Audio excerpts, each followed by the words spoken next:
Olá, amigos! Boa noite. Sejam todos muito bem-vindos a mais um bate-papo previdenciário do IEPREV. Vamos entrando, que hoje vai ter um assunto muito legal, que é estratégias pós-reforma da Previdência. Eu vou até colocar aqui, fixar o tema. Deixa eu ver se eu consigo fixar.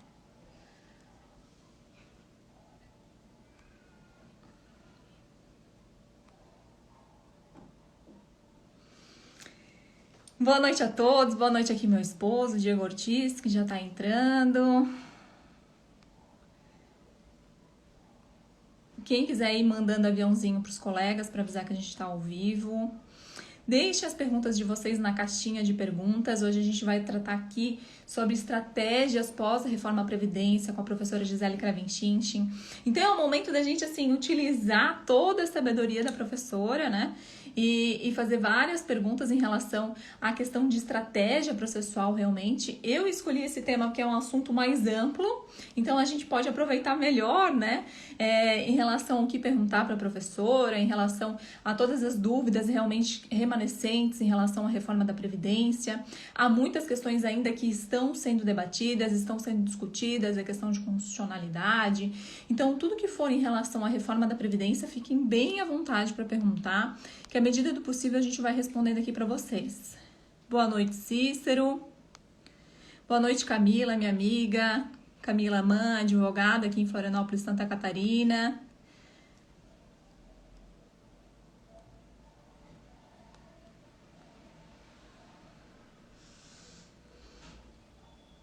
Aqui já vou chamar a professora. Vamos ver se vai dar certo. Deu! Oiê, Olá, tudo tudo bem, bem? Bruna? Como é que tá? Tudo certo por aí? Tô bem, tô bem. Obrigada pelo convite. É sempre um prazer poder conversar contigo, ainda mais aqui no espaço do IEPREV, que é um instituto também que eu tenho muito carinho, né? Obrigada a Ana, ao Roberto também pelo espaço.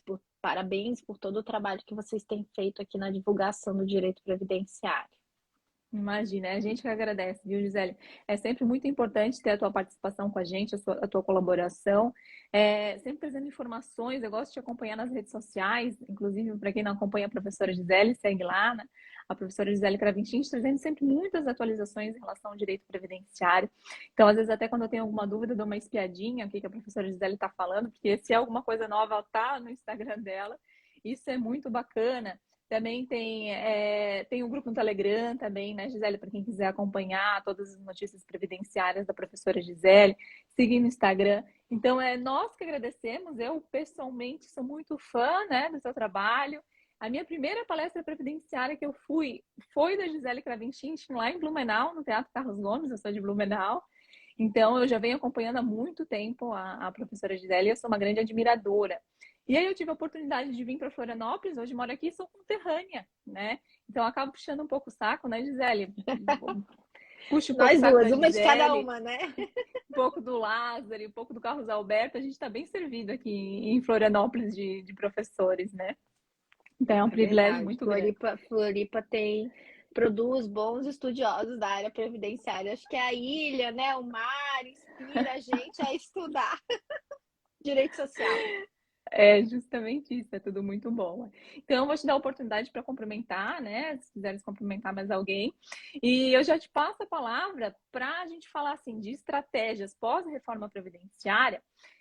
Se alguém tem alguma dúvida ainda em relação ao atendimento, vamos começar pelo atendimento previdenciário, né? Quando a gente pega um atendimento previdenciário, quando a gente pega um cliente agora, em época de reforma, eu acho que está todo mundo muito inseguro ainda para a questão de analisar qual que é o melhor benefício, solicita ou não solicita a reafirmação da DER, direito adquirido ou alguma regra de transição. Então, o que o advogado tem que cuidar agora diante de tantas possibilidades, de diferentes benefícios, de diferentes regras, diferentes DER? Qual que seria a primeira dica assim, estratégica no atendimento previdenciário? Bruna, cumprimentando aqui todo mundo, né, gente? João, Daniel, Jane, Tiago, que um monte de amigos. É sempre um prazer poder estar conversando com vocês. E realmente, assim, sempre que tem mudança, e essa reforma é uma das muitas que a gente já viveu e que vai viver, porque o direito previdenciário ele é mutante em razão até do envelhecimento da população, das mudanças econômicas, né, da necessidade que o governo tem, muitas vezes, de adequar as regras e, em alguns casos, aumentar direitos ou valores, em outros casos, diminuir valores de benefício, postergar inícios de pagamento, tentando adequar o sistema.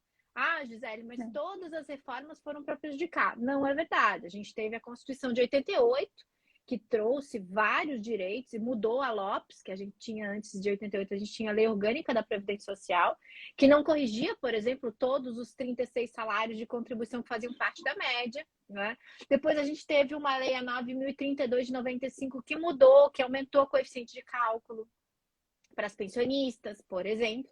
E daí, de 95 em diante, a gente vem ladeira abaixo, daí sim restringindo, postergando, diminuindo. Tem sido uma máxima na maioria das vezes, mas a gente teve, por exemplo, a lei que criou os pontos para retirar a aplicação do fator previdenciário.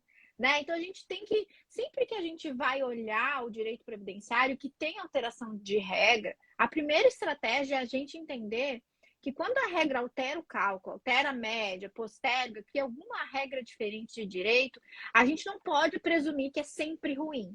E a gente está vivendo agora, por exemplo, a regra dos 100% de pedágio, né, que afasta o fator previdenciário, que talvez seja mais benéfica em alguns casos concretos e gere um benefício mais vantajoso do que um benefício anterior a 2019, a reforma, né?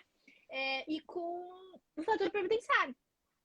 Que talvez a pessoa não atinja os pontos antes da reforma, e daí depois a reforma com um pedágio de 100%, que às vezes faltava um pouquinho, ou até o tempo já tinha fechado, o que a gente vai ter ali é mais a aplicação da nova regra, que sem o fator talvez acabe sendo mais vantajosa do que a regra anterior. Ah, mas agora a média é de 100%, antes a média era de 80%. Gente, a primeira estratégia que a gente tem que entender no atendimento e no planejamento e análise previdenciária é que previdenciário tem que ter cálculo.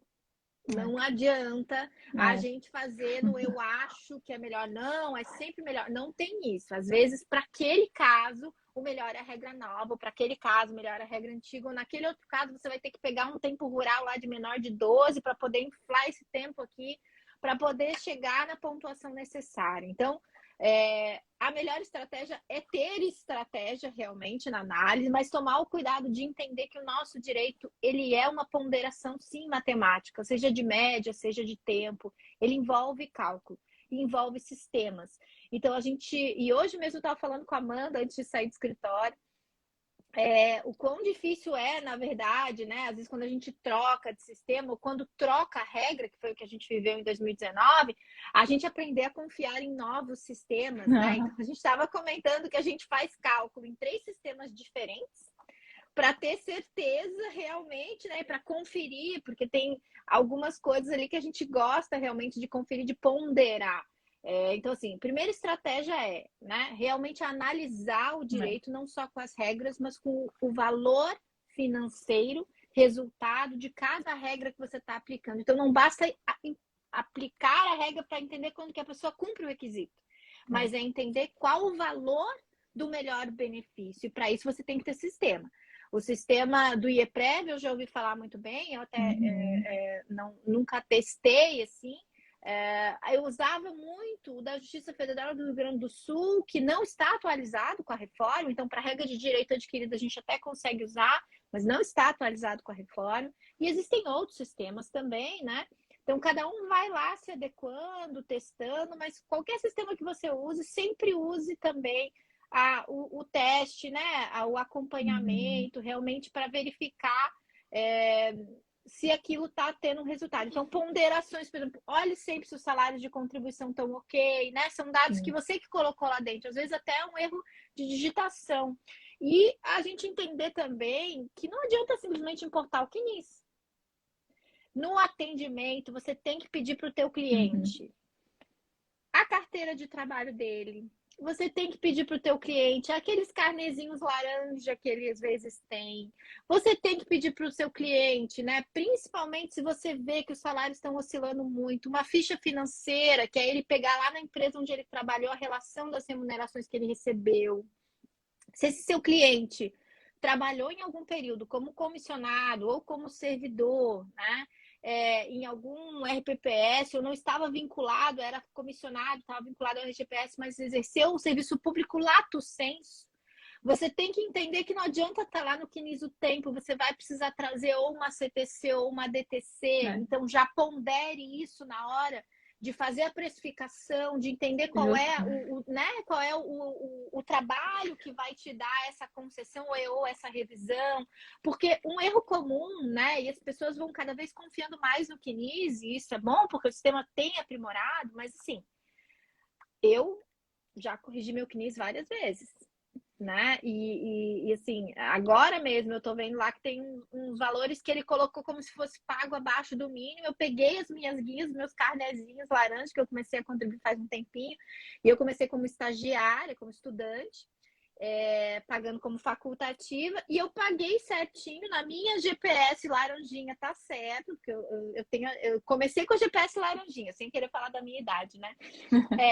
E o no CNIS está errado. Aparece que foi pago a menos. Então, eu digitalizei lá e estou fazendo uma correção, né, uma atualização de vínculos e remunerações ali, para comprovar que, na verdade, eu paguei certo, o INSS, por algum motivo, computou errado aquele período. E não está errado no comprovante do banco, né? Está tudo ok.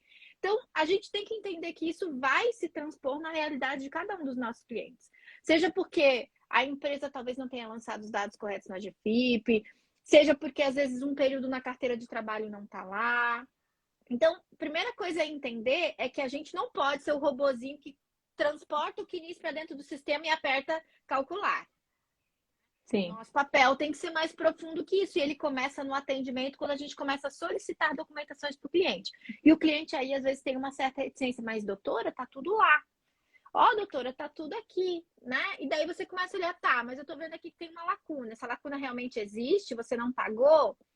Ah, essa lacuna eu paguei, mas tá numa guia lá, daí traz a guia. Ah, não, essa lacuna eu não paguei. Então, peraí. Então, na nossa análise, nós vamos levar em consideração com e sem a lacuna. Se você tiver que pagar a lacuna, contribuir em atraso, vamos preencher essa lacuna e sem a lacuna. Ah, mas a contribuição em atraso, a gente tem essa questão de que o INSS não está querendo contar para fins de direito adquirido e para as regras do pedágio.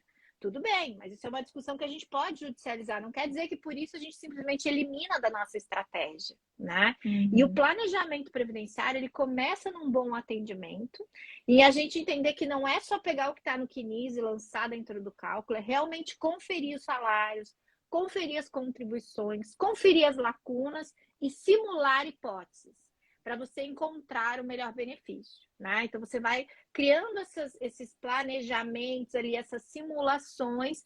Ah, e se eu preencher tudo, vai fazer diferença? Às vezes você está botando. Eu atendi recentemente um cliente que ele queria pagar uma lacuna.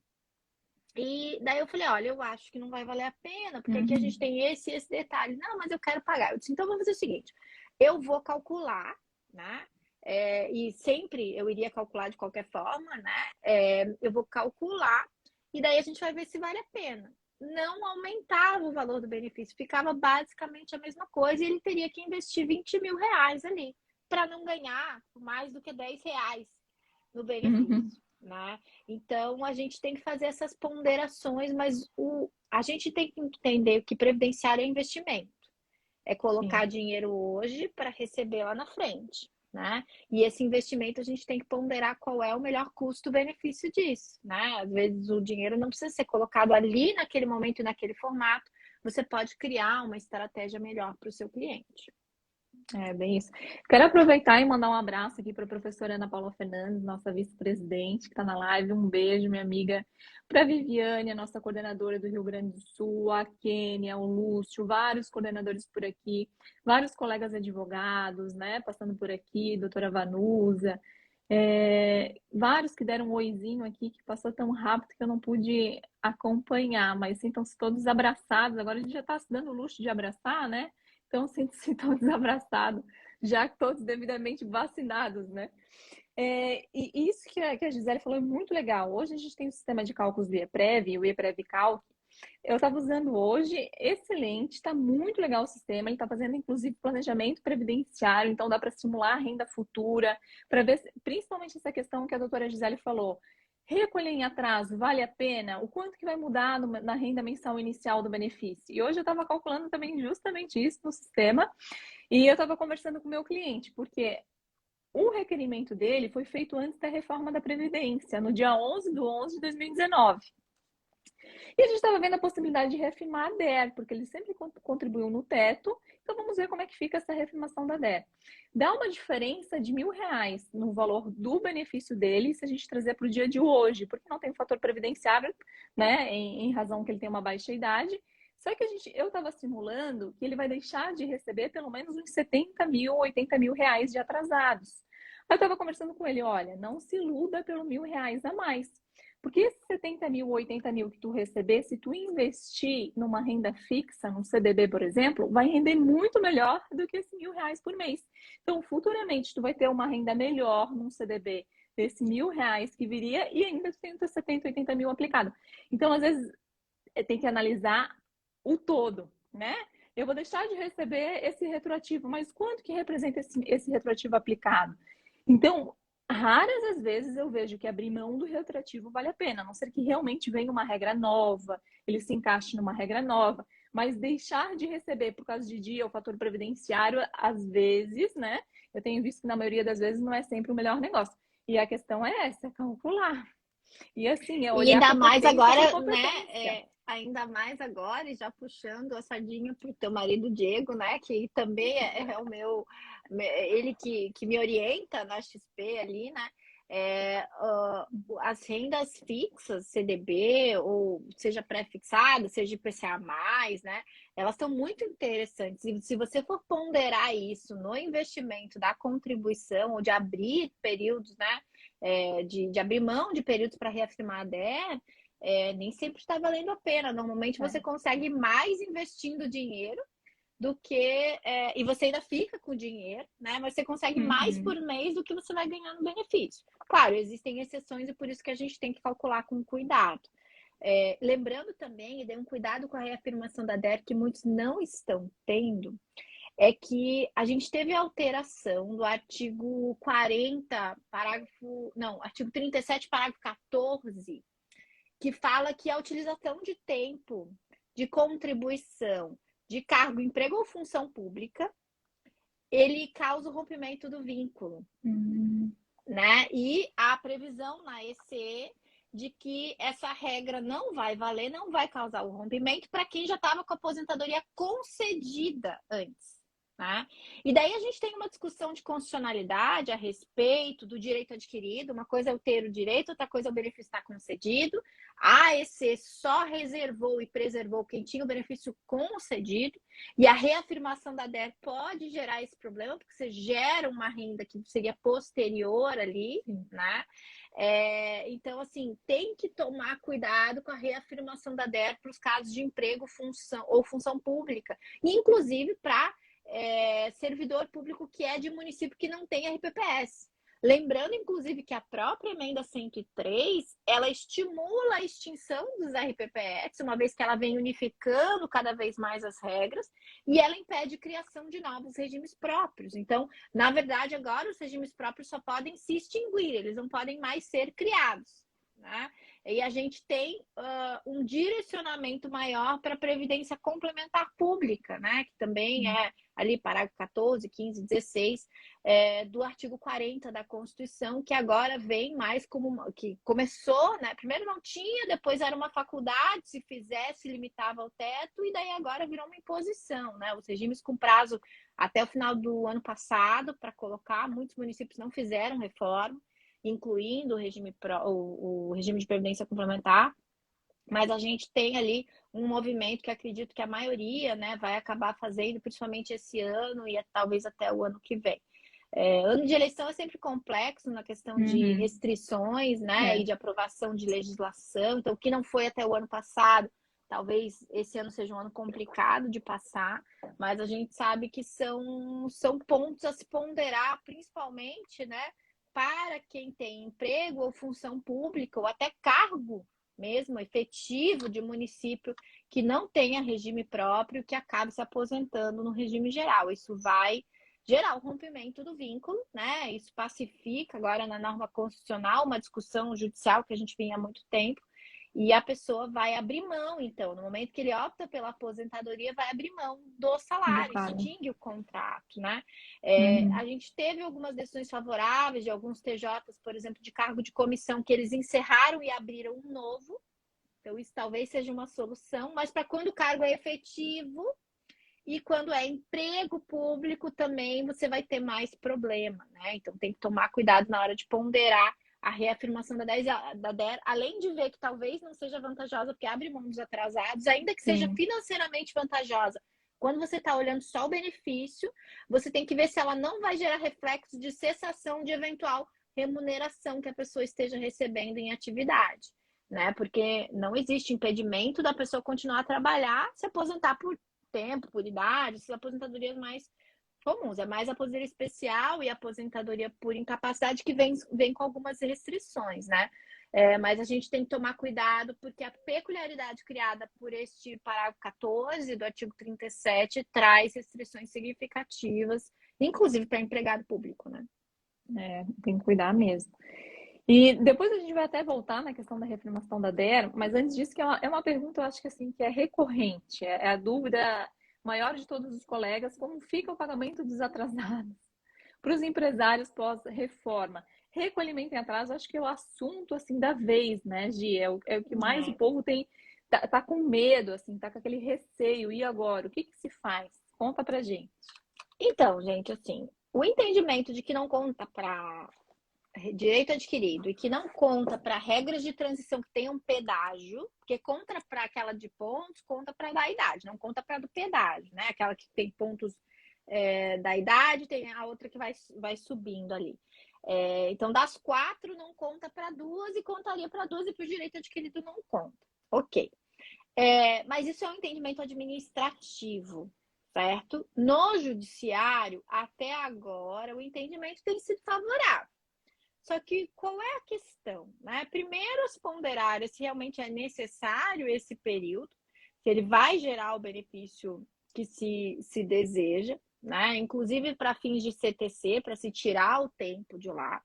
É importante a estratégia de que eu não sugiro que judicialize sem a guia paga, tá? Então, assim, se você Ótimo. realmente quer discutir isso, né? Se o teu cliente está ciente dos riscos, ele quer pagar porque ele quer discutir o direito. Tem boa expectativa judicial? Tem, mas eu não aconselho que judicialize sem a guia paga. Por quê? Porque sem a guia paga, a justiça normalmente não está concedendo benefício. Ela determina que o INSS emita para a pessoa pagar, né? Ou determina que o INSS aceite o pagamento para efeitos, né, do direito adquirido, enfim, mas a ação não vai resolver os atrasados. Às vezes você tem que judicializar logo em seguida por outro motivo, né? Então, tem essa questão que é um ponto que traz complicação. Então, assim, se possível pagar a guia, mas é claro, o pagamento da guia vem com o risco de, eventualmente, ela não ser utilizada para direito adquirido ou para as regras de pedágio, 50% ou 100%. Ok, mas aquele tempo não deixa de existir. Então, pagou, existe o tempo, né? Cuidado também quando essa contribuição é para fins de carência. Normalmente, Sim. nesses casos de direito adquirido, não é para fins de carência, né? Normalmente, a gente está tratando mais com o tempo, para contar os pontos, ou até na questão do pedágio. Mas tem vezes que e daí a gente tem as peculiaridades da contagem para fins de carência, né? Que devem ser observados. E já tinha restrição antes. Então, quanto a isso, a gente não foram tantas alterações, é mais a questão da ponderação da data do pagamento. Outro cuidado essencial, e daí a TRU teve um julgamento favorável aqui, que deixou bem claro isso, até a Turma Regional de Uniformização da 4ª Região, dizendo o seguinte: olha, para eu receber, e daí eu não estou nem falando das regras de direito adquirido ou dessas de transição, mas eu estou falando o seguinte: olha, se eu pago em atraso um valor desde quando eu recebo atrasados daquele benefício? Supondo que eu implementei os requisitos. Implementaria na DER e implemento também na data do pagamento, obviamente, né? Mas desde quando eu começo a receber atrasados? Se eu entrar com uma ação especificamente, né? O entendimento do judiciário é no seguinte sentido: olha, se você pediu a emissão da guia na via administrativa e ela foi, de alguma forma, obstada, prejudicada por uma atitude do INSS, ok, então você recebe desde a DER. Se o INSS emitiu a guia e você que não pagou, por exemplo, né? Ou você nem pediu na via administrativa a emissão da guia e já judicializou tudo porque você quer emitir a guia e quer pagar, na ação judicial você vai receber da data do pagamento da guia. Então, e daí, assim, isso gera um prejuízo de atrasados, às vezes significativo.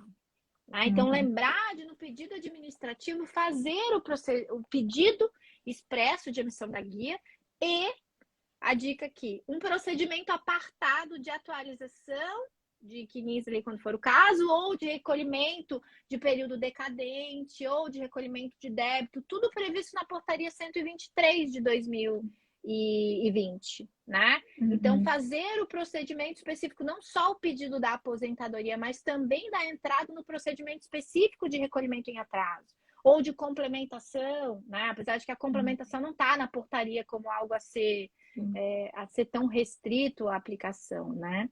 Mas esses procedimentos, não esquecer, não fazer só no pedido de aposentadoria, não, fazer também o procedimento administrativo. Porque eu tenho visto alguns casos de colegas trazendo, por exemplo, eu entrei com a aposentadoria, ele disse que não podia fazer porque eu não tinha feito o requerimento da correção ou da contribuição. E outros dizendo, eu entrei com esse procedimento e ele disse que eu só podia porque eu tinha que pedir aposentadoria. Então, na dúvida, gente, façam os dois já desde o início para deixar bem claro para o judiciário e até na via administrativa que houve um requerimento nos dois formatos e que não houve nenhuma desídia da parte autora com relação a essa emissão de guia, né?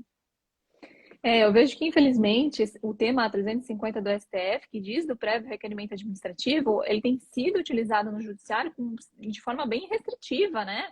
Essa interpretação que de tudo tem que ser levado pelo INSS, de tudo tem que ser analisado pelo INSS, e se houver uma pretensão resistida, aí sim eu posso judicializar. Mas muitas vezes não se observa que há responsabilidade do INSS, né? Se está lá um período sem recolhimento, se há um período abaixo do mínimo, deveria o servidor emitir uma carta de exigência e solicitar complementação, solicitar que se comprove, eventualmente, se não comprovou determinada atividade para recolher em atraso, enfim. E nesses casos assim, eu penso até que, de repente, um recurso administrativo é interessante, né? Apesar vantajoso até. Porque o enunciado número 5 do CRPS, ele foi modificado, agora recentemente foi atualizado, né? Antes ele tinha uma interpretação muito melhor, era excelente, só que em razão da modificação do decreto 10.410/2020, ele teve que se atualizar a norma. Então, se realmente houver perda da qualidade de segurado e vir recolher em atraso, não vai contar mais para carência, mas para tempo de contribuição conta. E não tem essa restrição que é da data do pagamento da guia. Não vai contar, então, para a regra de transição, para direito adquirido, não tem essa restrição. E também não tem na norma. Então, essa é uma interpretação totalmente restritiva do INSS. Então, seria o caso, de repente, até de um recurso administrativo para tentar recolher, porque daí baixa em diligência, né, para solicitar esse recolhimento e não modificaria e a emissão da guia, né, para chegar, porque assim, se tu chega, daí, se você, vamos supor que é um tempo rural que não foi admitido no INSS, o cliente está insistindo e quer judicializar e não tem como esperar o recurso, enfim. Porque você poderia fazer um recurso para discutir, reconhecer o tempo rural e emitir a guia. Você poderia fazer um recurso administrativo, né, para continuar discutindo a existência do rural ali para emitir uma guia, enfim, até às vezes para uma CTC. Eu tive alguns casos que era de CTC e daí não estava aceitando o período rural para emissão. Mas, enfim, nesses casos que você tem que judicializar, quem sabe pedir uma preliminar no processo para que o juízo, então, analisando ali, se ele vê que há o indício do tempo rural, que ele intime o INSS para emitir a guia antes de proferir a sentença, para que a parte tenha a oportunidade de pagar. Porque a questão da sentença não poder ser condicionada é uma coisa que tem sido, inclusive, aplicado pelo próprio STJ. E as turmas têm muito batido nisso, né? E o que seria uma sentença condicionada nesse caso? Quando você tem uma guia, que na verdade a ação termina com a obrigação do INSS emitir a guia. E daí o juiz, para conceder um benefício, ele teria que dizer, pois bem, então o INSS emita a guia, reconheça o tempo rural, o INSS emita a guia, e se a parte pagar a guia, você então concede o benefício. É esse e se a parte pagar que não pode ter. Então você teria que pagar a guia antes de chegar na sentença. Se você não conseguiu a guia na via administrativa, faça uma fundamentação e um pedido disso dentro da atuação, solicitando que o juízo, antes de proferir a sentença, inclusive porque não pode ser sentença condicionada, que ele analise essa questão preliminarmente do tempo e que, se ele entender que há, que ele já determine que o INSS paga para que a parte, imita para que a parte possa pagar antes de ser proferido o julgamento. Mas vamos supor que o juiz não fez isso. Você não pediu, ou o juiz não entendeu que não, que ele ia julgar tudo junto e deu, e ele mandou só, terminou a ação dizendo INSS, proceda, reconheça o período, proceda à emissão da guia. O que fazer, então, para retomar a discussão dos atrasados e daquele benefício que já tinha sido requerido na via administrativa? Eu tenho sugerido muitas vezes fazer revisão do pedido lá que está negado, né? Então você entra com uma revisão dizendo, olha, tá aqui, o juiz agora mandou você emitir a guia, emita a guia nesse processo aqui que eu já tinha pedido a DER lá atrás, emita a guia aqui, eu quero pagar e continue com a análise desse procedimento que deveria ter tido a emissão da guia.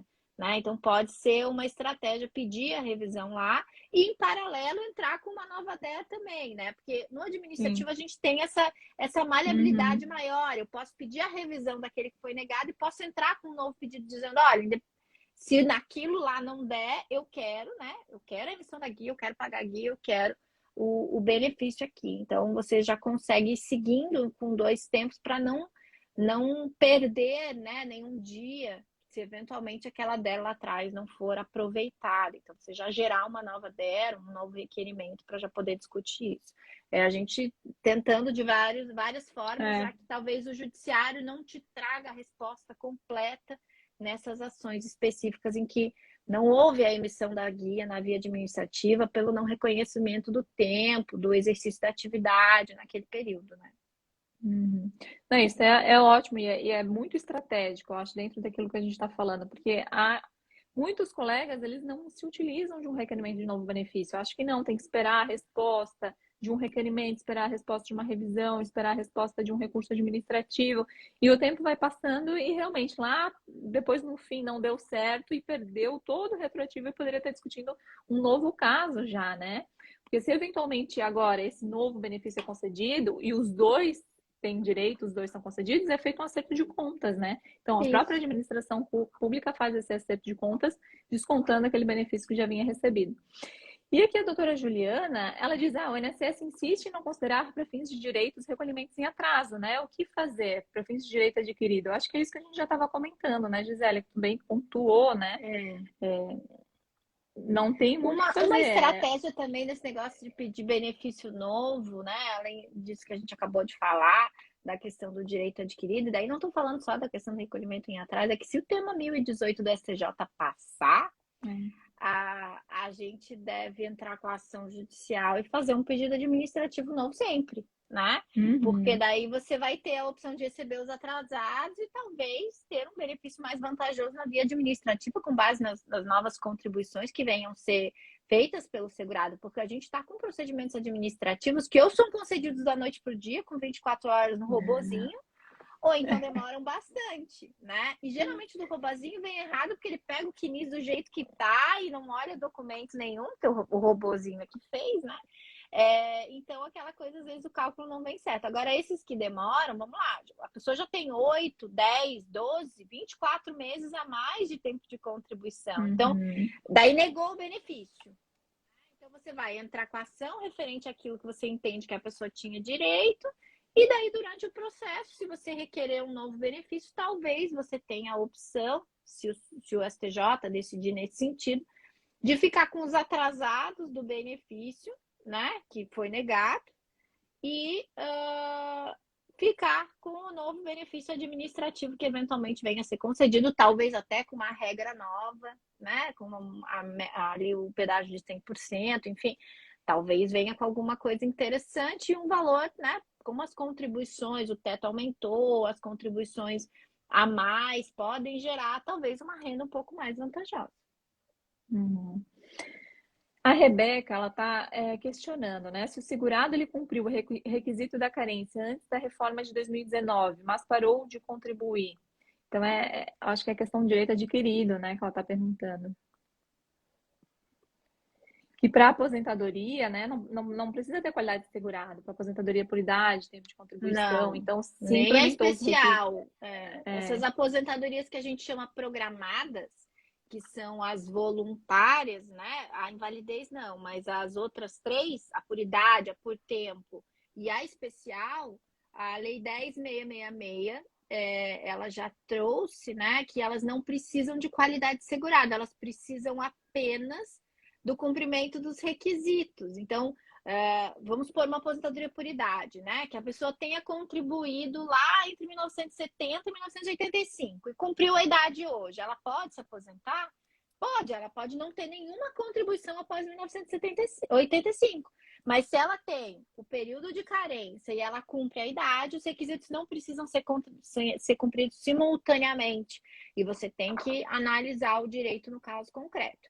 É claro, né, que a gente tem alguns problemas técnicos. Por exemplo, uma pessoa que sai de um regime próprio, é exonerada, demitida, enfim, se ela se desliga lá e ela vem com 30 anos de contribuição e quer colocar isso no regime geral. Então, o INSS, ele até por uma questão sistêmica, não há uma proibição legal de ele simplesmente ir lá e pedir sem fazer um recolhimento, o INSS não costuma aceitar. Então, exige que a pessoa faça pelo menos um recolhimento atual, não é nem necessariamente para recuperar a qualidade segurada, mas para o sistema conseguir fazer a contagem ali, e daí, então, para gerar o benefício, né? Mas isso são problemas sistêmicos, não é um requisito legal específico que a pessoa tenha que fazer essa outra contribuição para poder transportar o período para lá. Ela até comentou aqui, depois, fora da pergunta, então, quando cumprir o requisito da idade, ela consegue se aposentar. E é justamente isso, ela já tem a carência, então, quando ela cumprir a idade agora, tem que se atentar à regra de transição, né? Qual que é a idade dela, de repente, cumpriu a idade e aposenta, sem problema nenhum. Aí aqui o doutor, que tá um nome bem difícil, que eu não vou ousar, né, falar o nome do doutor, ele tá dizendo, né, afirmando que ele deu a entrada no benefício de aposentadoria, né, é um pedágio de 100%, e na simulação deu um valor de 3.700, e o INSS concedeu um valor a menos. O que ele tem que fazer? Eu acho que também é mais ou menos isso que a gente estava falando, que é o caso de realmente simular e analisar período por período da contagem do INSS. Exatamente. Você tem que primeiro, você tem que entender o que o INSS computou, então você tem que pegar os salários, porque às vezes você usou salários e o INSS outros, às vezes, tá? Você tem um período ali que estava na carteira, mas que o CNIS não está certo. Às vezes você tem períodos, e é muito comum assim, ó, quase 100% dos casos que tem CTC ou DTC, né? Ou seja, que vem algum período, mesmo que comissionado ou temporário, do serviço público, a gente tem problema na hora de conceder. Eu já vi vários casos que o servidor colocou só o período, início e fim, mas não lançou os salários, e daí o sistema puxou o salário mínimo. E a pessoa tinha uma renda de teto. Só que na hora que o servidor não digitou os salários, que ele simplesmente digitou o período, o sistema, porque tinha aquele período, ele botou o salário mínimo. Então a renda da pessoa cai muito nessa hipótese, né? Às vezes é um período longo, às vezes é um período pequeno. Você tem que entender o problema de cálculo. E daí, gente, às vezes é culpa do INSS, mas eu também vou dizer assim, que tem muita gente usando, às vezes, uns programas de cálculo que você não consegue entender de onde veio o resultado, que você não consegue justificar o resultado. Então, assim, é ótimo e é indispensável que a gente tenha programas de cálculo, né? A Bruna falou aqui do IEPREV, tem vários assim que são confiáveis, mas a gente sempre tem que aprender a conferir o cálculo, no mínimo com relação ao salário de contribuição, ao coeficiente de cálculo, à média, né? A soma dos salários de contribuição. Quando tinha fator, entender ali se aplicou ou não aplicou o fator, eu já vi erro, inclusive de contadoria judicial, e daí estava até beneficiando o meu cliente, mas que ele apurou o fator e não aplicou. O fator aparecia lá nas ponderações, mas por algum motivo aquela planilha naquele momento deu um bugzinho e ele calculou o fator, mas não aplicou. E naquela aposentadoria especificamente se aplicava, porque ali não tinha retirada dos pontos, enfim. Então, às vezes, pode ser que o erro não foi do INSS e que o erro foi do sistema que você utilizou. Às vezes, o erro é do INSS e você vai provar que o seu cálculo está correto. Como? Impugnando o cálculo do INSS. Como? Conferindo todos os períodos, conferindo todos os salários, conferindo a média, conferindo, por exemplo, se o teu sistema fez erroneamente a média com 80% e o correto era de 100%, ou vice-versa, né? Porque às vezes não é nem só a regra que foi utilizada errado, às vezes é um erro no sistema.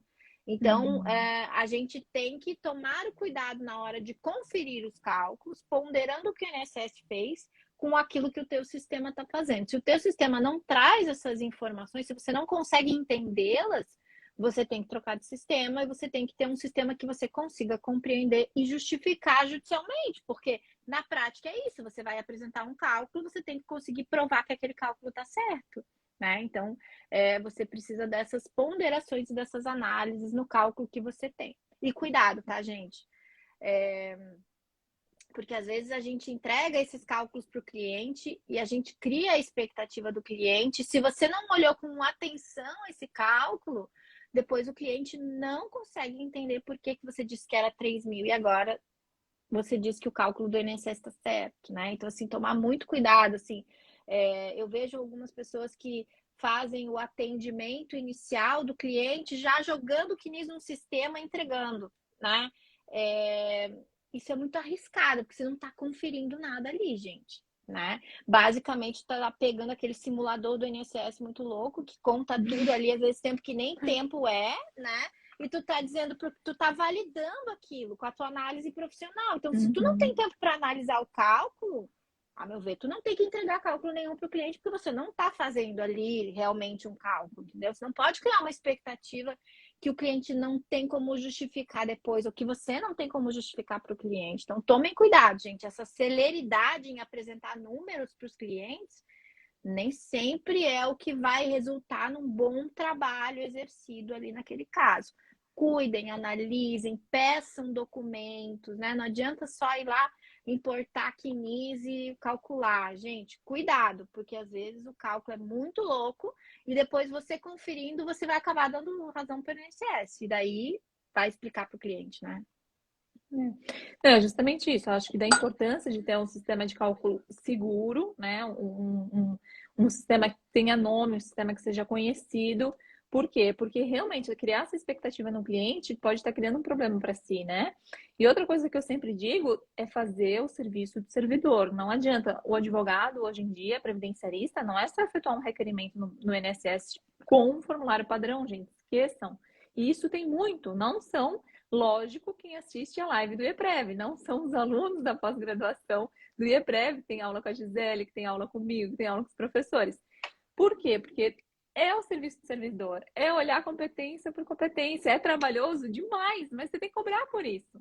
Aí eu vejo muitos colegas não cobrando pouco, ou não cobram para ingressar com a ação e ficam se lamentando pelo trabalho que dá. Não adianta, gente, tem que cobrar bem pelo trabalho que é exercido e explicar isso para o cliente, né? Explicar, olha, eu vou ter que analisar mês a mês, a tua vida regressa. Eu costumo dizer para todos os meus clientes exatamente tudo que eu vou fazer no benefício dele para justificar o valor que eu vou cobrar, mas para entender que realmente é trabalhoso. A gente estuda e não é em uma hora que a gente vai resolver qualquer caso de aposentadoria, não. Leva não tem como olhar para o cliente e dizer teu benefício é de R$1.000, o teu é de R$3.000. Não é olhando, é calculando, e para cálculo Gente, não dá só para pegar e importar o CNIS. A gente precisa conferir, precisa de documentos adicionais muitas vezes, né?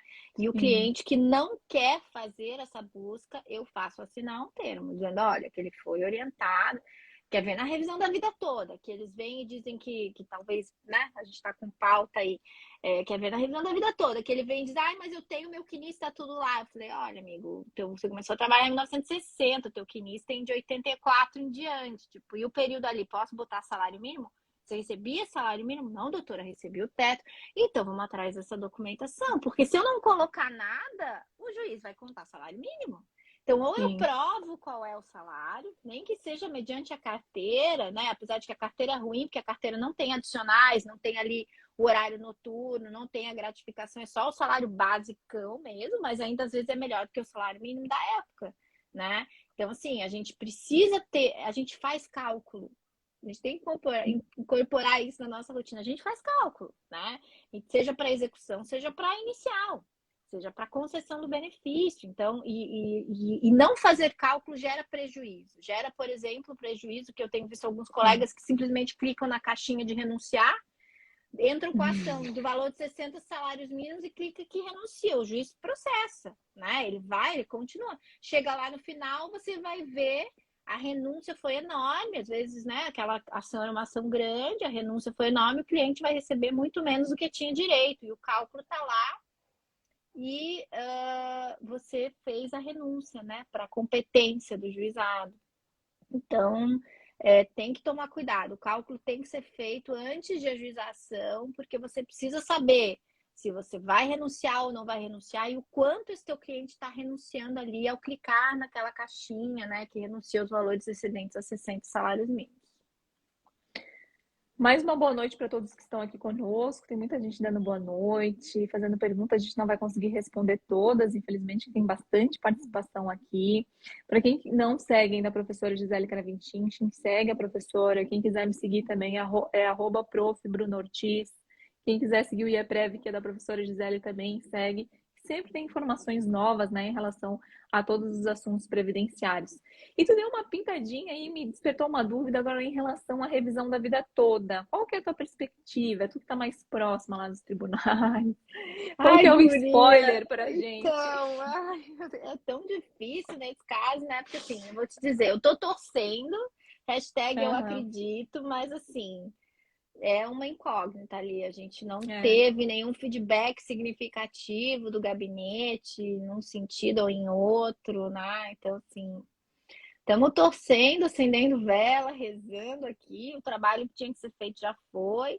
No dia 25 ali, vai já lançar com o voto do ministro, que é o único que está faltando, que é o Alexandre. Então, e para quem não sabe, o plenário virtual ele abre à meia-noite 01 do dia. Então vai ser bem cedinho de manhã, na virada de quinta para sexta, a gente já sabe qual vai ser o voto do ministro Alexandre, que é o único que está faltando, né? Então, quem madrugar comigo, eu vou postar ali, ou quem quiser entrar lá no sistema, a gente vai colocar ali qual foi o voto, qual é o resultado. Isso aí está parecendo final de campeonato, né? Mas é um final de campeonato que Sim. está muito mais longo do que um final de campeonato porque o jogo foi interrompido lá atrás no 5-5 e agora a gente está esperando o resultado. Mas assim, gente, às vezes me dizem que eu sou muito poliana, né? Que eu sempre vejo o lado bom. Mas Eu eu vou estou dizer assim assim, também. eu sempre vejo a luz no fim do túnel, assim, Ah, sabe? Eu tô sempre.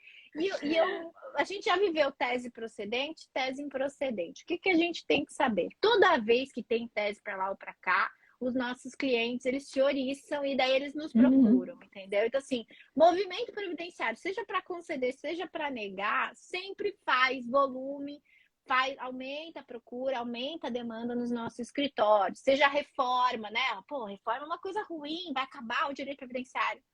Ah, o que, que a gente está vivendo? Um boom do direito previdenciário, né? Aumento de clientes, de procura, de planejamento, de interesse. As reformas dos municípios vão ser também uma realidade. A gente teve algumas, mas nem todas. Então, a gente vai ter continuidade nas reformas. A gente está vendo cada vez mais os servidores precisarem da advocacia previdenciária, coisa que eles resolviam nos RH, já não é mais uma realidade. Eles querem um advogado para intervir, para dizer se está certo, não está certo, né? Então, assim, ganhando ou perdendo a revisão da vida toda, o que a gente tem que ter certeza é que a advocacia previdenciária continua, né? Continua ativa, continua com muita Sim. procura, continua com muita demanda. A gente tem que ter cuidado e responsabilidade na hora de ingressar com as ações, não caio em sensacionalismo, tem que sair ajuizando, porque vai Uhum. acabar, não sei o quê, o prazo. Não tem modulação ainda, gente. Se for para ter, se a gente ganhar e for para ter modulação, a modulação vai ser em embargo, porque até agora não está nada modulado. Ou ganha ou perde, não tem nada dizendo que acaba o direito de fazer ali, né? Então, Uhum. assim, o que a gente tem que cuidar? Decadência, prescrição e sucumbência. Né? São os nossos riscos agora aqui, ó. Pode acabar o prazo, mas é o prazo da decadência. Pode prescrever parcelas, mas prescrição ainda vai lá porque não acabou, continua uma para trás, sai uma para trás, entra uma para frente quando não decaiu o direito de revisão. E a sucumbência é o risco do teu cliente entrar com uma ação num rito comum, valor da causa alto e eventualmente ter que pagar a sucumbência sobre aquilo. Porque se entra no juizado, mais tranquilo. Se tem justiça gratuita, mais tranquilo. Se não tem, tomem cuidado, né? Porque a Uhum. sucumbência aí, em alguns casos, não é brincadeira, e é de 10 a 20% sobre o valor da causa que você venha a dar. Então, cuidado, não saia ajuizando também à torta e à direita, observe, né? Acompanhe, a gente está próximo da resposta. Então, todo mundo Uhum. torcendo aí, acendendo muita vela, orando muito, mas se não der também, gente, não se desespere, porque eu acho que a gente não pode desanimar. Vindo ou indo, né, essas teses, o direito previdenciário em si está se tornando cada vez uma necessidade do brasileiro. E eles estão entendendo isso, seja Sim. pela quantidade de reforma, seja pela necessidade, o INSS virtual, né? O meu INSS, o INSS digital, enfim, os sistemas de atendimento de 135, 0800, eles não atendem toda a população, né? A gente teve um afastamento do servidor para com o Sim. segurado. E ele Uhum. tem cada vez mais procurando advocacia, porque há uma necessidade de informação, que se tinha a expectativa de se obter na agência, nem sempre essa orientação era a mais correta, mas se tinha alguma orientação na agência no Tinha. presencial, né? E a pessoa de alguma forma saía satisfeita com aquele contato, e agora ela não tem mais, ela liga para o 135, não consegue as informações normalmente que ela precisa, porque não é dado por um servidor, por uma central, que por mais boa vontade que tenha, não conhece todas as regras, não tem cálculo, não consegue fazer toda essa análise que o servidor fazia. E a advocacia vai ser cada vez mais demandada. Então, sem desespero, sigam firmes e fortes, vamos torcer, mas vamos seguir trabalhando independente do que vier na revisão da vida toda. É. E uma coisa que tu disseste é em relação ao afastamento do servidor. Como faz falta a humanização na análise do processo administrativo? Nossa, faz muita falta. E agora, esses dias até eu vi um despacho de um servidor, ele deu um despacho assim super bem elaborado e no final ele colocou: isso a máquina não faz. Eu É, achei o máximo, porque eles mesmos ficam tristes em relação à substituição. Substituição de forma tão abrupta, sendo que o segurado não está preparado, a administração pública não está preparada, muitas vezes nem os advogados estão bem preparados para lidar com esse sistema tão evoluído que no fim não faz a metade do serviço que o servidor realmente fazia. Então, acho que tinha que ser mais gradativo, né? E realmente abarcando todas as necessidades do segurado, não largar o sistema sem uma reanálise depois no servidor, como tem ocorrido, os indeferimentos automáticos de benefício, como a gente vê, deveria ser né? só para deferimento, né? O É, automático deveria ser a concessão, e daí aquilo que fosse para negar deveria passar por um servidor, a meu ver, até porque às vezes o tempo não está ali no CNIS, mas está na documentação que a pessoa juntou, só que o sim, robô não sabe ler sim. documento ainda, né? Um dia talvez saiba, mas enfim, ainda não sabe. Ele vê ali o que está no sistema. A falta que o servidor faz, né? E a falta de servidores também, o INSS vem numa Muito. decrescente de servidores. Eu acho que assim, a pandemia, parte dessa ruptura que houve no encaminhamento para o digital foi em razão da pandemia, né? Outra parte é em razão de um movimento que tem sido entendido como necessário, né? A digitalização, a virtualização, isso gera... Tem coisas muito legais disso. Por exemplo, o acesso ao CNIS, que era um saco pra gente ficar indo nas agências, pegar aquele card de senha. Esses dias a gente estava até rindo, que quem é velho sabe o que é card de senha. Agora é tudo senha online, né? Você não tem que cadastrar para ir na agência pegar uma senha.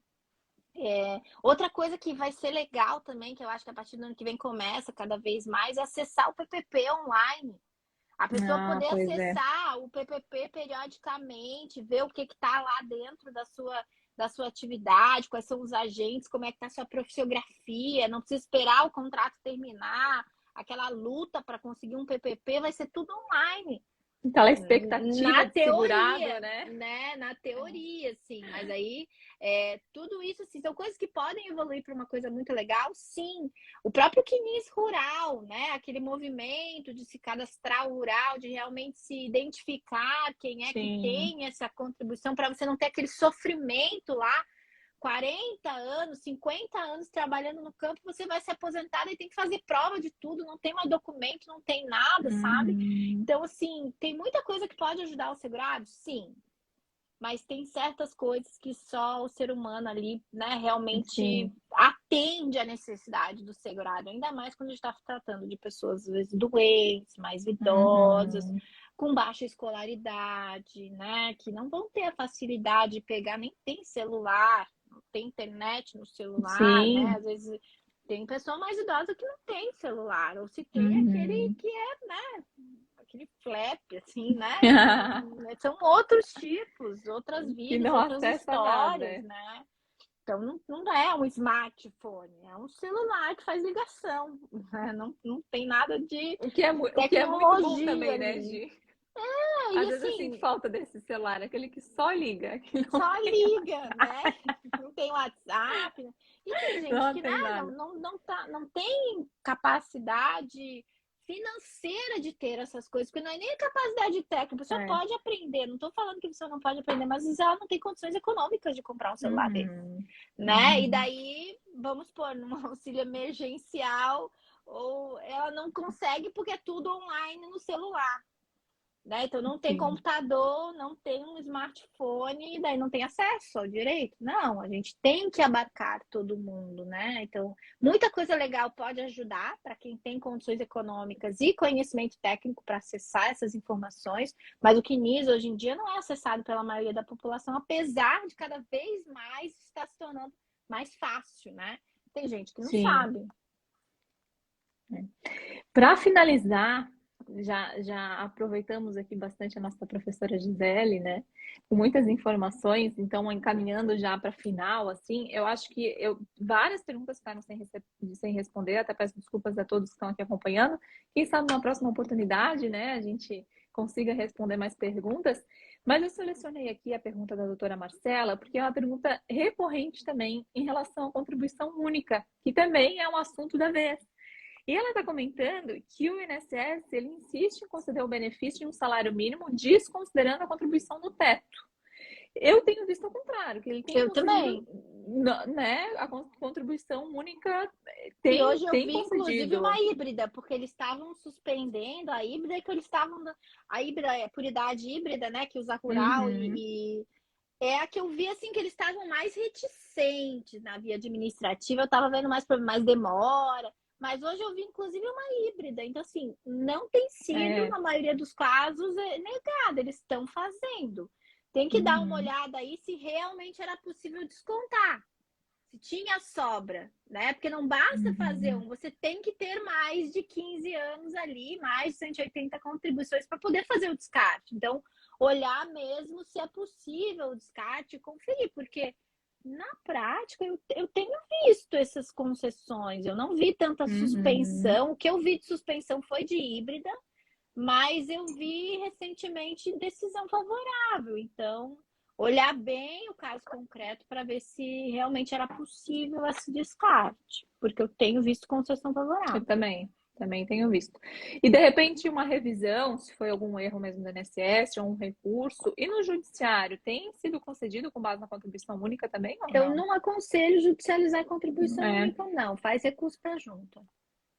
Tá bem? É que nem assim, ó, tem 3 coisas que eu não aconselho judicializar.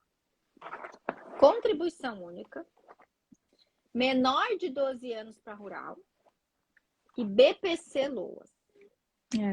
Se tu puder fugir do judicial nesses 3, fica no administrativo, vai para a junta, faz tentação oral por videoconferência, vai para a Câmara se for necessário. Mas, assim, judiciário quer ver no rural mesmo esse de 12. Eles criaram uma prova impossível, maligna até, de que você tem que provar que o trabalho do menor era indispensável para a subsistência da família, mas não pode ser por testemunha. Então, não, absurdo, absurdo. Você vai pegar nota de despesa de 45 anos atrás, 50 anos atrás, é impossível essa prova. Porque em tá nome aí, de uma vamos levar criança, testemunha, né? Não pode. Não pode. E já o administrativo, ele é bem objetivo. Cara, tá aqui provado que a criança estava no meio rural, que a família estava trabalhando, a CP, acabou. Entendeu? Então, assim, gente, cuidado. E eu tava até, hoje de manhã, eu tava fazendo uma mentoria e tava falando, olha, cuidem o seguinte, vai fazer uma ação, tem que conhecer a jurisprudência dos tribunais superiores? Sim. Tem que conhecer o STJ, STF? Tem que. Mas para documento, gente, você tem que consultar o segundo grau do lugar onde você vai litigar. Se você está no juizado do Rio Grande do Sul, você tem que entrar no site do TRF, pesquisar a jurisprudência da turma recursal do Rio Grande do Sul. Não adianta nem pesquisar do Paraná. Porque o que você tem que entender é o que eles têm que ter na ação, qual é o documento que eles têm que ver na ação para conceder o que a pessoa quer. Quando você está falando de matéria de fato, né? Então, assim, não adianta só... Porque daí você vai dizer, mas tem decisão. Tem, mas daí a decisão da turma e do juiz vem no seguinte sentido. Olha, reconheço que existe a jurisprudência, mas no caso concreto não está aprovado. E daí você não consegue subir, porque o Tribunal Superior, lá, o STJ, o STF, não vão reanalisar a prova. A TNU, a TRU não vai reanalisar a prova. E ele não está negando a aplicação para a tese firmada. Ele está dizendo que no caso concreto você não provou isso. Então, assim, tem que tomar muito cuidado, porque você tem que entender o que tinha lá quando eles deram. E se você não acha nenhuma decisão favorável, foge do judiciário e permanece no administrativo. Né? Porque, não, o assim... rural é excelente administrativo rural. E isso que a Gisele falou do menor de 12 anos é analisado o quê? Se ele trabalhou. Porque se é indispensável a subsistência do grupo familiar, não é essa a questão. É se ele realmente trabalhou. É isso que qualifica ele como segurado especial ou não. Então, eu acho que tem um preconceito em relação ao trabalhador rural, porque o judiciário tem aquela impressão que o segurado especial não contribui, que é ele que produz o déficit da Previdência. São essas interpretações equivocadas todas que envolvem o segurado especial, que envolve o amparo assistencial, que também parece que tem Gente, eu vi uma conceito no sentença esses judiciário. dias na mentoria que deu pena, assim. Eu falei, meu Deus, que desumano. A juíza falou assim, toda criança ganha uma enxada quando tem 2 ou 3 anos no rural. Isso não quer dizer que ela esteja trabalhando. Gente, eu falei, meu Deus, que mundo essa pessoa vive, pelo amor de Deus. E ela escreveu isso lá, sabe? Olha, toda criança ganha uma enxada quando ela está no meio rural, de presente de Natal. Isso não quer dizer que ela está trabalhando. E daí ela negou a contagem de tempo rural e ainda condenou a cliente em litigância de má-fé, porque tinha preenchido errado a autodeclaração e colocava data de nascimento ao invés de colocar uma data lá de 5 ou 8 anos. Assim, a pessoa preencheu errado, porque quando você começou a trabalhar no campo, ela botou a data de nascimento, entendeu? Mas ela falou que havia má-fé ali para contar desde o nascimento, que era um absurdo, condenou em má-fé. Além de negar o direito, ainda condenou em litigância de má-fé. Judicializar. Eu acho que o juiz ele fica muito distante. Assim, é lógico, com todo respeito, assim, tem as singularidades, mas em regra geral há uma distância muito grande. E tem juízes que são ótimos, né? Tem juízes que são ótimos, super humanos. Sim. Aqui na nossa região mesmo é excelente, né, Gi? Por isso que às vezes alguns colegas me perguntam, Bruna, recurso administrativo ou ação judicial? Olha, tu mora aqui é muito bom e vai rápido. Em Florianópolis as ações vão rápidas. Então, realmente, eu acho que o judiciário tá legal.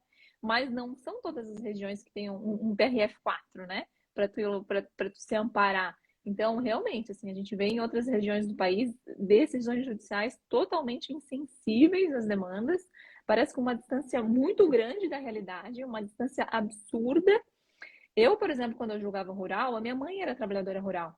Então, quando eu tinha dúvida, eu perguntava para ela, mãe, como é que era? Ela me explicava tudo. E os servidores que estão no CRPS, ou eles eram advogados, ou eles eram servidores que atendiam o segurado, ou era advogado que atendia o segurado, ou é alguém que tem uma proximidade. Então, é muito próximo. Tem essa proximidade. Parece que tem um conhecimento de causa melhor do que, por vezes, tem num juiz singular no âmbito do judiciário. Então, acho que essa sensibilidade, assim, é bem diferente do judiciário para o âmbito administrativo. Gi, adorei a nossa live. Eu adoro estar contigo. Parabéns, viu, por todo o seu trabalho desempenhado. Eu te acompanho Obrigada, sempre Bru. nas redes sociais. Agora conselheira, né, da OAB, representando todos nós advogados, muito bem representados.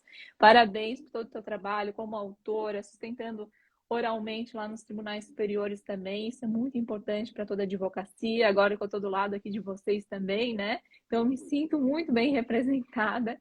E agradeço, e as portas do IAPREV sempre estão abertas para tudo que você precisar. Conte sempre com o nosso apoio, com a nossa solidariedade no que for necessário. E para a gente é sempre uma alegria muito grande estar contigo, viu? Obrigada, viu, Bru? Muito obrigada, Bruna. Assim, obrigada ao IEPREV também pelo convite, a Ana, o Roberto, que são parceiros já de longa data, né? O IEPREV é um instituto que tem um trabalho muito bonito em favor do direito previdenciário, na questão do estudo, da divulgação, do fortalecimento, no trabalho legislativo também, né? De apoio, de esclarecimento para os nossos deputados e senadores. Gente, quero lembrar vocês, né, que aquele projeto também de pagamento das perícias judiciais, ele saiu do Senado com uma aprovação muito boa, e agora a gente precisa trabalhar, cada um de nós, em contato com os deputados das nossas regiões, para que esse projeto seja aprovado, para que a gente tenha essa solução, pelo menos parcial, de prorrogação de 2 anos daquele prazo por pagamento das perícias judiciais. A gente tem problemas em alguns locais, né? E a tendência é que, se isso não for solucionado, o problema vai ser nacional por completo. Alguns estados ainda, os peritos estão aceitando fazer, mesmo sem receber, mas isso não vai se colocar como uma regra se a gente não resolver isso nesse primeiro semestre, acredito eu. Então, assim, fica aqui, né, o pedido de apoio para todos ao projeto.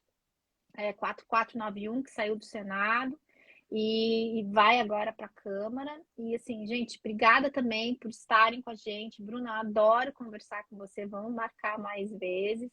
E o pessoal também precisando, né? Eu estou ali na minha rede social tentando contribuir, fazendo a minha parte, todo dia um pouquinho de informação no que eu posso ajudar. Espero que esteja ajudando. E a ideia é isso, assim, é ajudar a fortalecer a advocacia previdenciária, também aos servidores, que às vezes é difícil a gente ficar, né? É muita informação, é muita portaria, Sim. é muito memorando, é muito circular, é muita informação. Então, sempre que eu puder ajudar, eu estou aqui para isso. Quero agradecer o IEPREV, né? Deixar meu beijo no coração de todos e um desejo de 2022 com muito sucesso, né? Torcendo aqui para que as coisas deem certo e que a gente siga sempre forte na advocacia previdenciária. É isso, queridos. Então, façam também uma pós-graduação, né? Pós-graduação, a professora Gisele está conosco na pós-graduação. É muito importante se especializar. Realmente é muita norma para acompanhar, é muita atualização. Então, quem acha que tem essa necessidade, faça uma pós-graduação, acompanhe as lives, bate-papos. Toda segunda-feira tem alguém especial conosco. Os eventos presenciais, né, Gi? Que olha, que eu estou esperando ansiosamente pelo esse evento do EPREV, espero que seja presencial. Talvez seja, não posso dar nenhum spoiler, mas quem sabe teremos evento presencial esse ano, né? Então aguardem notícias. Muito obrigada por todos vocês que estiveram aqui conosco. Um abraço muito forte, um beijo no coração. Fiquem todos muito bem e até a próxima. Até mais.